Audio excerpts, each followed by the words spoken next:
Space was burning. Fighter ships moved like angry bees through the black sky. Explosions flashed everywhere. One side was human. The other, the Zarians, tall, strong alien warriors with silver skin and sharp glowing eyes. Among them was Lieutenant Jack Rivers, a human soldier. He had been fighting for hours. His body was tired, but his mind stayed sharp. Earth was losing this battle, and he knew it. Then, a message came through his radio. Retreat. All units pull back. But Jack didn't turn back. He saw something strange on his radar. A crash, very close. A small Zarian fighter had fallen in the forest below. Enemy down, he whispered. Might be useful. He landed his ship and moved into the smoke-filled forest with his weapon ready. Jack expected danger. What he found surprised him. A Zarian warrior, female, barely breathing, her body broken, armor crushed, blood leaking from deep wounds. Her silver eyes were closing. She looked strong, proud, and dying. Jack raised his gun, but something stopped him. She wasn't attacking. She was afraid? Help, she whispered. Her voice was soft, shaking. Jack looked at her face. Blood was everywhere. Her veins were turning black. A rare poison, fast and deadly. No time to wait for medics, Jack said. He remembered. Emergency training. Zarian blood was close to human, not perfect, but maybe close enough. He had one choice. Jack took a deep breath and connected the blood tube from his suit to her arm. This better work, he muttered. Minutes passed. Her breathing slowed, then became steady. Her wounds started closing slowly. She opened her eyes, confused, then afraid, then shocked. No, no, she said, sitting up fast. What have you done? Jack frowned. I saved your life. You were dying. She looked at the blood tube, still connected between them. You gave me your blood? Yes. She stared at him like he had just killed someone. You don't understand, she said. What? Jack asked. You're alive. That's good, right? She shook her head slowly. Not to my people. What do you mean? She stood up, her body still weak, but her voice stronger now. In Zarian law, when one gives blood to another, it means life bonding. Life bonding? Jack repeated, confused. Yes. She said, it means forever linked, like ... Your human word, marriage, but deeper. Jack laughed, thinking she was joking, but she didn't laugh. You're serious? Her silver eyes stared at him, hard and cold. I didn't agree. To this, Jack said. Neither did I, she replied. But now it is done. The bond is made. Silence fell between them. Then a loud sound came from above, Zarian ships flying overhead. They'll come for me, she said. If they find you with me ... and they see this bond. Jack finished her sentence. They'll kill me. She nodded once. Who are you? He asked. I am Lyra of House Vorn, first daughter of the High Blade. Your royalty? Yes. Jack looked at the blood tube, now empty, between them. Then at her. Well, Lyra of House Vorn. You owe me. Lyra didn't answer. Instead, she looked at the red marks on her skin where his blood had entered. They glowed slightly, the bond mark. A sacred sign to her people. I owe you, she said quietly, but the price of saving me may be your death. Jack took a deep breath. What do we do now? Lyra looked up at the sky, where her people were searching. You hide, she said, and I lie. Sounds fun, Jack said, but deep inside he knew nothing about this was going to be fun. He had saved a life, and maybe made a deadly mistake. Asterisk in the Grand Temple of the Zarian High Council. Flames burned blue, lighting the cold stone walls. Every torch in that room had one purpose, to remind everyone of ancient truths. One of those truths was carved into the wall. Blood given is life claimed. Blood received is a soul tied. They called it the bond law, and breaking it was punishable by death. Far away from that temple, hidden deep in the forest, Jack Rivers had no idea what kind of law he had just walked into. He sat beside a small fire, watching the alien woman, Lyra, as she sharpened a strange silver blade. Her movements were slow, careful, warrior-like. He couldn't stop staring at the glowing red mark on her arm, the same mark that now burned lightly on his own. "You're quiet," he said. "I'm thinking," she replied. "Thinking what?" "Lyra. Didn't look up. How to keep you alive." That made Jack sit up straighter. "That bad, huh? You don't understand, human. To save me with your blood? It wasn't just kindness. To my people, it was a vow, the strongest one."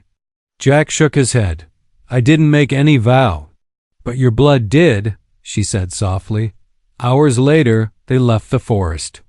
Lyra led Jack toward a small Zarian village hidden between rocky hills. The locals were farmers, old veterans, and a few children. When they saw Lyra, they bowed their heads in respect. She was no ordinary soldier. She was a high blade's daughter, a noble. But when they saw Jack, they frowned. "Who is this human?" asked an old Zarian woman. "A prisoner," Lyra said quickly. "He helped me survive the crash." The villagers looked at each other. One of them, a tall warrior with a broken tusk, narrowed his eyes. "You carry a bond mark," he growled. Jack instinctively covered his arm. "It was battle aid," Lyra snapped. No bond was claimed. The warrior stared at them both. He didn't argue, but he didn't look convinced either. Later that night, inside a quiet hut, Jack finally spoke. "So, let me get this straight," he said. "Your people think we bonded for life, like married?" "More than married," Lyra said. "Your soul is tied to mine. Pain I feel, you feel. If I die, you may die too." Jack blinked. "That's a terrible system. It's sacred." "Well, your sacred system is going to get me killed." Lyra looked at him. "Then hide it until we find a way to undo the bond." Jack sat back. "Is there a way?" She hesitated. "There is an old ritual. Very dangerous. It might kill us both, or maybe set us free." "Great," Jack muttered. "So we either pretend forever or die trying." Lyra gave a small, bitter smile. "Now you understand the weight of blood." Suddenly, a loud horn echoed across the village. Zarian patrol ships. Lyra rushed to the window and cursed. "They're from the capital." Someone told them. "About me?" "No, about us." A moment later, armored soldiers marched into the hut. One of them carried a silver staff, the mark of the lawkeeper. "The council demands your presence," the lawkeeper said to Lyra. Then he looked at Jack. "And the human. He will speak the truth under fire." Jack whispered, "What does that mean?" Lyra didn't answer. She just looked at him with fear in her eyes. The first time he'd seen it. The next day, they stood inside the great council chamber. Lyra wore formal armor. Jack wore chains. High voices echoed in the room. Alien words. Angry tones. Finally, a voice boomed in human language. "Is it true? Did the human give blood freely to the warrior Lyra?" Jack looked at Lyra. She gave him the smallest nod. He answered, "Yes." Gasps filled the room. The High Council leader stood up. His face was pale, marked with gold paint. "Then by the bond law of Zaria, this man is no longer human. He is Lyra bound. His fate is hers. His blood is hers. His life is hers. Forever." Jack felt like the floor was falling under him. Forever? Outside the chamber, the lawkeeper leaned close to Jack. You have no idea what you've done, Earthman. She is not just any warrior. She is promised to Torak, the Blood Prince. And now, you've broken that promise. Jack whispered, and what happens when the prince finds out? The lawkeeper's eyes were cold. He'll come for you. Zarian cities were not built with peace in mind. They were built like fortresses, sharp edges, stone towers, and weapons on every wall. Even their sky had teeth. That's what Jack Rivers thought as he stood inside the capital of Zaria, surrounded by guards, all watching him like he was a ticking bomb. He wasn't just behind enemy lines. He was now living in enemy territory and bonded to one of their most important warriors. Lyra walked beside him in silence, her silver armor polished, her expression unreadable. She was no longer just a wounded soldier. Here, in the capital, she was Zarian nobility, and everyone bowed when she passed. But behind those bows, Jack saw the truth. They hated him. To them, he wasn't a hero. He was a thief.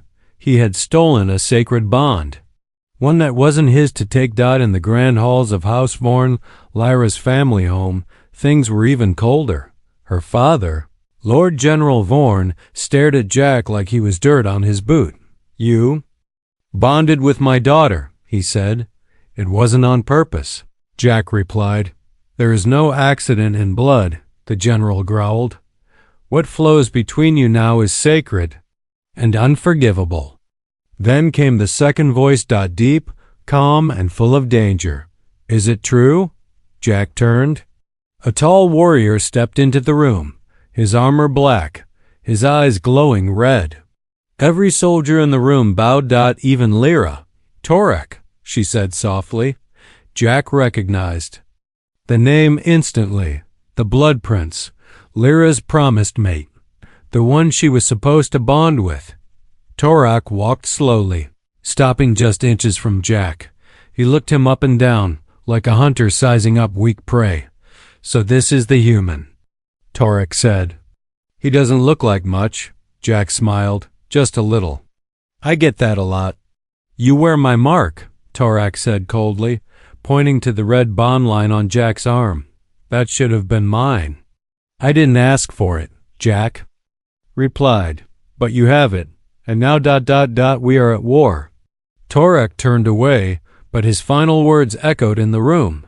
He cannot stay here. If he walks among us, someone will kill him. Later, in Lyra's private chambers, Jack sat on a stone bench, trying to make sense of everything. You said we could hide it, he told her. We tried, Lyra replied. Now what? I can't go back to Earth. Your people want me dead. Your ex wants my head. And your dad looks like he eats humans for breakfast.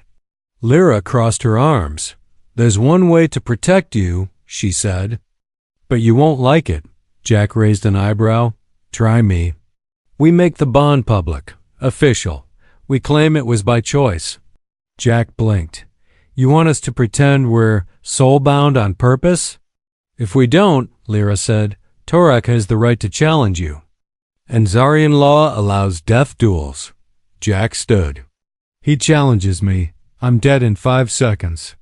Yes, Lyra said. A long silence. Then Jack nodded slowly. Okay, so we fake it. The next day, in the Temple of Flame, hundreds of Zorians stood in silence. 2 figures entered, side by side, a human and a warrior woman.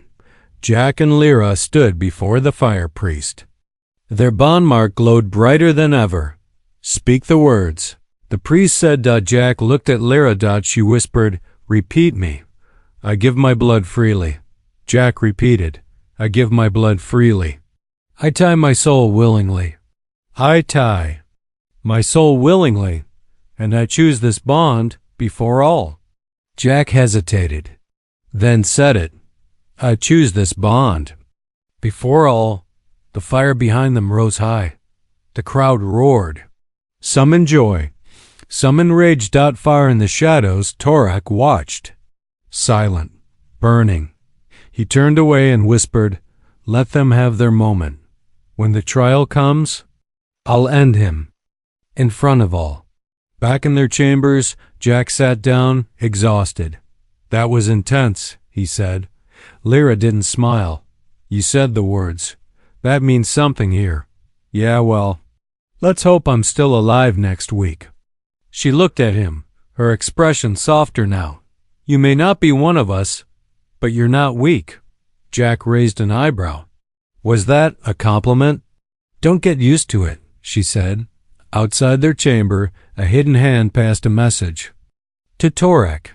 Inside it was a truth that could ruin everything. The bond may not be complete. If broken now, the human dies, but the warrior may survive. Torak smiled. Then the trial will not be a fight. It will be an ending. Asterisk in the center of the capital stood the Pillar of Judgment, a tower of white stone surrounded by flame pits. Zarians didn't believe in words alone. They believed in rituals. If someone lied, the fire would know. If someone pretended a bond ... The fire would burn them both ... and today, Jack Rivers would face it. He stood shirtless in the arena, surrounded by thousands of Zarian watchers. The bond mark on his arm glowed like a red scar. Opposite him stood Lyra, proud and silent. Between them stood the fire priest, holding a long iron staff. Beside the priest was Torak, dressed in black ceremonial armor, the blood prince's eyes never left Jack. This is madness, Jack whispered to Lyra. It's the only way, she said. If we pass, they'll leave you alone, and if we fail, they'll burn us alive, she said calmly. Jack swallowed hard. The fire priest raised his voice. By sacred law, 2 souls claiming the bond must prove it through the ritual of truth. No lies survive the flame. The crowd roared in approval. A circle of fire ignited around them. Lyra stepped forward. I, Lyra of House Vorn, claim this bond. Not from duty, but from choice. The flame reacted. It rose higher, blue, and calm. Jack followed. I, Jack Rivers of Earth. I claim this bond by choice. The flame hissed. It didn't rise. It flickered. People gasped. Something was wrong. Lies. Torak shouted from the crowd.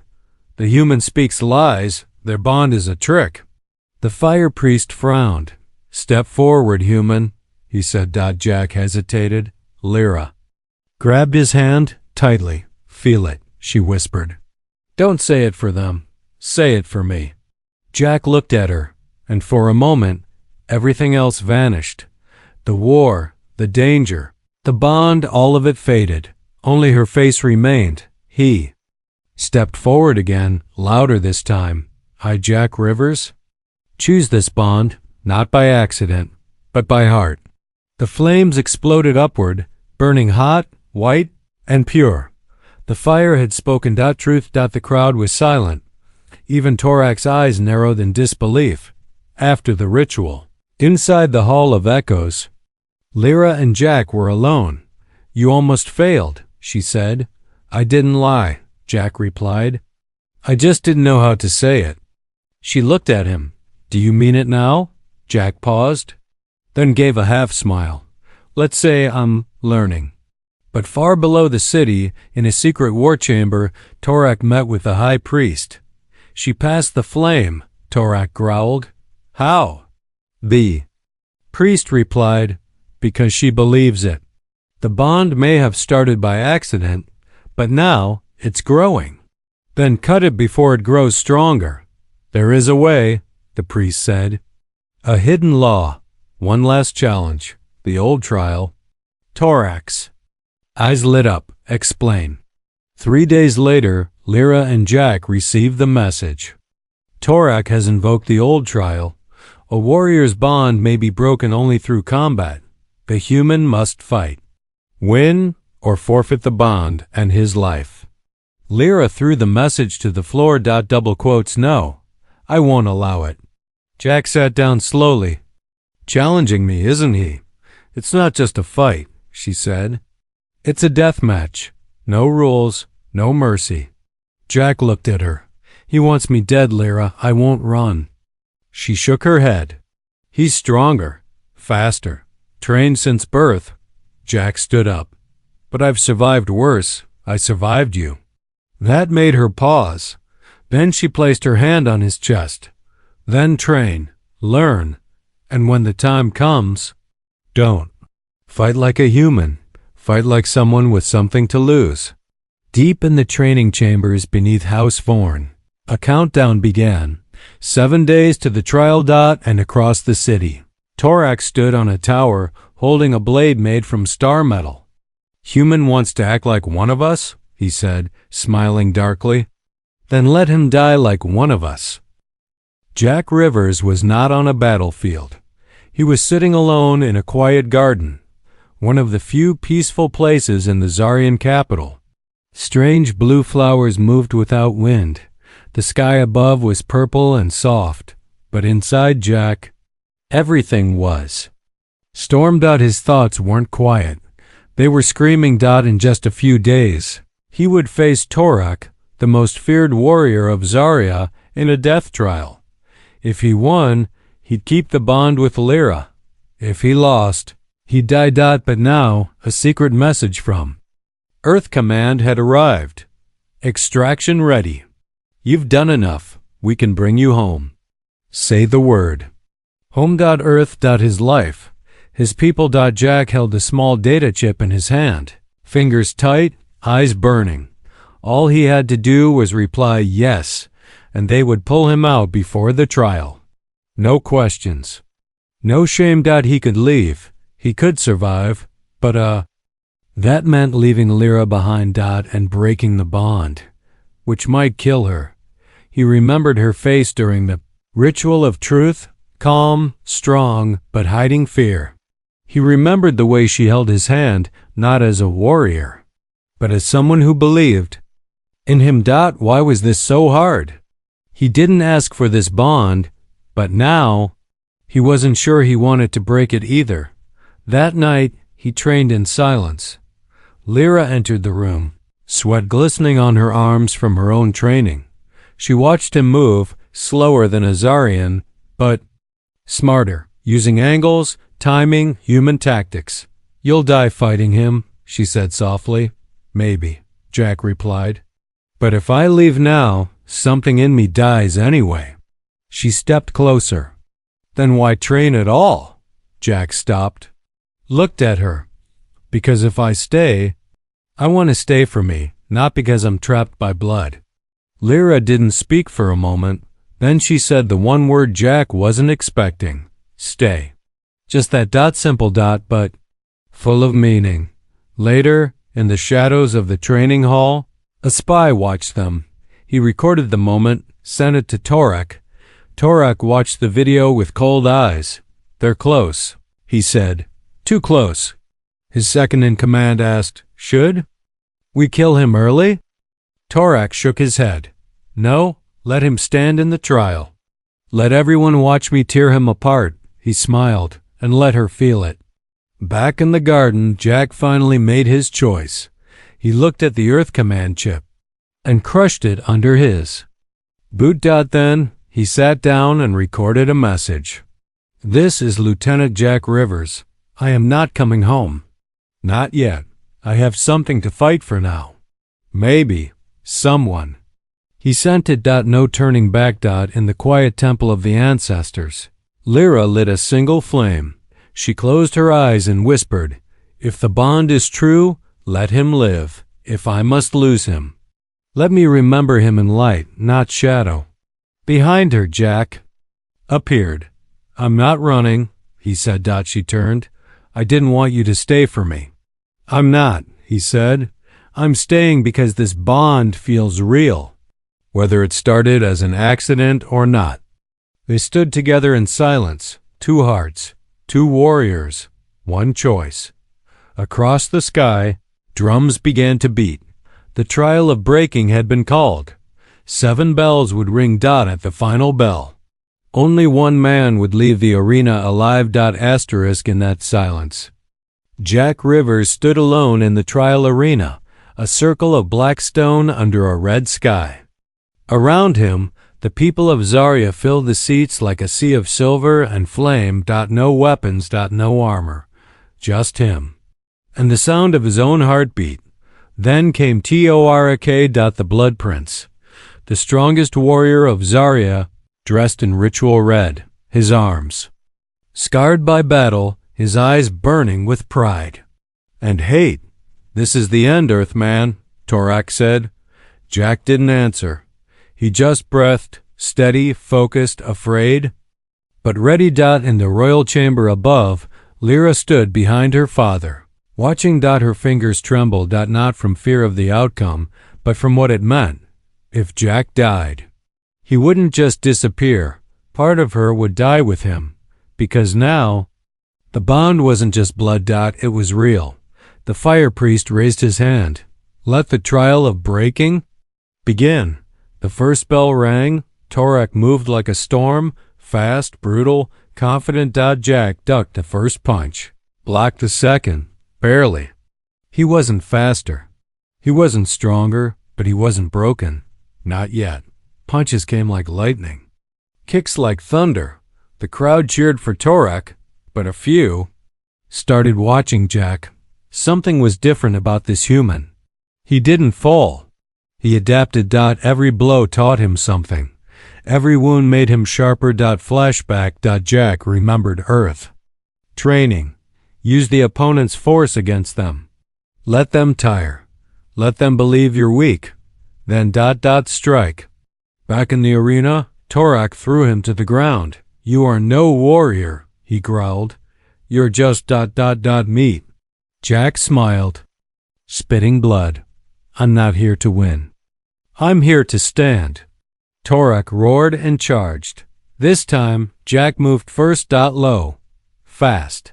He slammed his elbow into Torak's side, twisted, flipped him. The crowd gasped. Torak hit the ground, shocked. Above, Lyra's eyes widened, and something changed in the room. For the first time, Zaryan saw not a weak human, but a fighter. Torak got up, furious. "I will finish this." He charged again, but Jack didn't move. He closed his eyes, let the moment come, and just before impact, he ducked. Torak missed. And fell into the flame ring. The fire licked his arm, just enough to mark him. The trial rules were clear. Touch the sacred fire, and the bond is sealed. The challenger fails, the bond remains. Torak screamed in rage, but it was over. The bell rang. Jack had won. Not by strength, by spirit, by endurance. The crowd was silent at first. Then a few clapped, then more. Then the whole arena stood in respect. The human had passed the trial. Later, in the Temple of Light, Jack sat beside Lyra, his face bruised, his hand shaking. "You should have let me leave," he said. "You stayed," she whispered. "You chose this. I don't know why." "Yes, you do," she leaned in, touched her forehead to his. The bond glowed, not red now, but soft gold. Not a mistake, not a trap, but a choice. Yet far away, in the council's inner circle, voices argued. "This human cannot be allowed to influence our people," said one elder. "He earned his place," said another. "But the decision was made. The bond will stand. But Earth must never know the truth."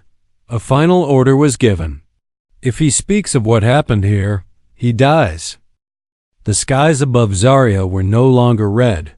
They were black with Earth ships. Fleet. Commander Admiral Klein stood on the deck of the lead cruiser, staring down at the alien capital through holographic glass. "We gave him one order," the Admiral said. "Come home." But Jack Rivers hadn't obeyed. Now, Earth was coming to take him back, with or without permission. On the planet below, Jack and Lyra stood before the Zaryan High Council one final time. The elders were divided. One side saw Jack as a threat, a human who had bonded with nobility, who had stood against tradition and won. The other saw him as a bridge, a reason to rethink old laws, To begin peace. The bond stands, one elder said, but Earth's warships will not, said another. We cannot bow. Then Lyra stepped forward. Her voice rang like steel. You fear him because he is different, but the bond chose him. And I chose him. That should be enough. The council chamber went silent. Suddenly, alarms rang out. A Zarian scout ran in. Earth. Fleet entering lower orbit. Jack's face tightened. No, they're not here to attack. But they don't know that, Lyra finished. To them, we've taken you hostage. A war was seconds away. Jack looked at the council. Let me speak to them. They will not trust your words, said the high priest. Then let me show them the truth, Jack said. Moments later, he stood on the highest platform in the capital, facing the sky, while a camera drone transmitted his message to the Earth. Fleet. He held up his arm, showing the bond mark, now glowing softly gold. This is Lieutenant Jack Rivers, he said. I'm alive. I'm free. I am not a prisoner of Zarya. I am bonded to its people by choice. He looked directly into the drone lens. I ask you not to fire. I ask you to listen, if you trust me. Stand down. Silence followed. Tension.